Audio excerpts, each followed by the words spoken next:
Here's 2 more things you need to know about ideas. I'm John Stonestreet, and this is the 2-Minute Warning.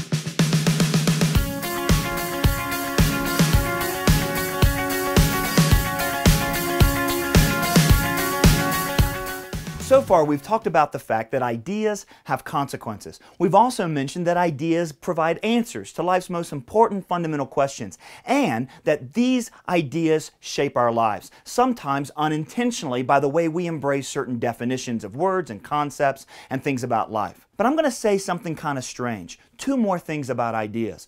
First of all, ideas have context. Listen, all ideas have consequences, but some ideas in certain times, in certain places, and in certain cultures have bigger consequences than others. Darwin wasn't the first one to suggest that all living things came from a common ancestor, but when he suggested it at the end of the 18th century, it really caught on. Why? Well, because we had just come out of the Enlightenment. We were looking for ways to marginalize God out of the center of society, and here Darwin had offered an explanation for the diversity of living things that didn't require God. You see, ideas have context, and we need to pay close attention to which ideas have the most traction in our particular culture, because those ideas are often the ones that go unquestioned. What we teach at Breakpoint is that there are a handful of ideas that you really need to know about. One is you need to know about secular naturalism. This is the idea that if God does exist, He only exists really in our imagination. He's the expression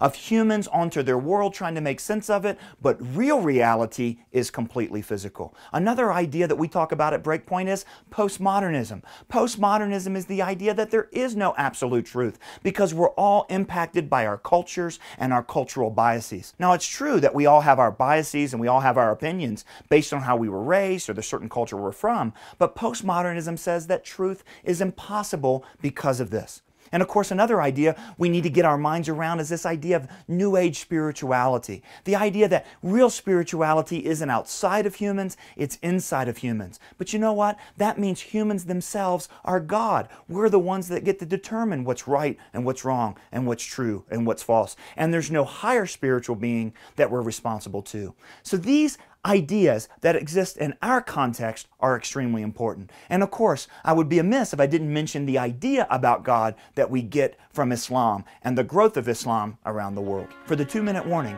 I'm John Stonestreet.